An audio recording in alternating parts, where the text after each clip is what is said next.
السلام علیکم، welcome to my channel history TV وی۔ تمام ویڈیوز اپڈیٹ کے لیے ہسٹری ٹی وی کو سبسکرائب کریں اور بیل نوٹیفیکیشن بٹن کو پریس کرنا مت بھولیے گا۔ آج جو ویڈیو ہم آپ کے لیے لے کر آئے ہیں اس کا عنوان ہے کرو مہربانی تم اہل زمیں پر۔ ایک دفعہ کا ذکر ہے کہ کسی بستی میں ایک بہت ہی امیر شخص رہتا تھا۔ اس کے پاس ہر سہولت اور آسائش موجود تھی۔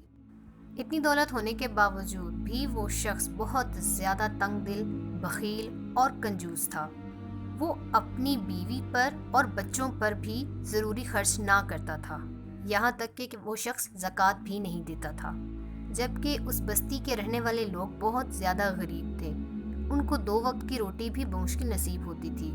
وہ بیچارے محنت مزدوری کر کے اپنا پیٹ پالا کرتے تھے، جبکہ کئی بار تو ایسا ہوتا تھا کہ ان کو بھوکا بھی سونا پڑ جایا کرتا تھا۔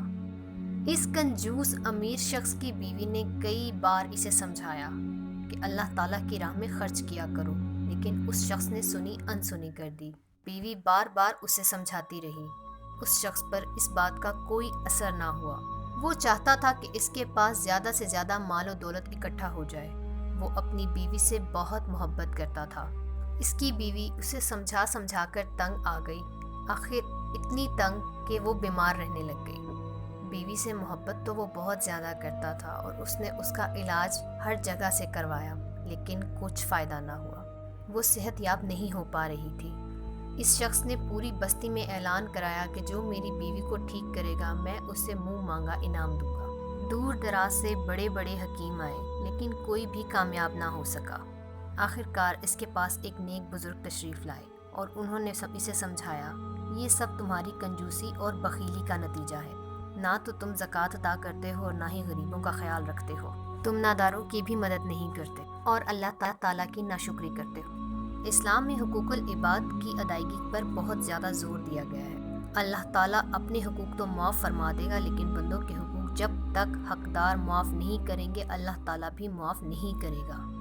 اس لیے میرا مشورہ یہ ہے کہ تم غریب لوگوں کی مدد کیا کرو اور زکوٰۃ و خیرات دیا کرو۔ جب تم اللہ کی راہ میں خرچ کرو گے تو انشاءاللہ تمہاری بیوی صحت یاب ہو جائے گی۔ بے شک آزما کر دیکھ لو۔ اس امیر شخص نے بالکل ایسا ہی کیا۔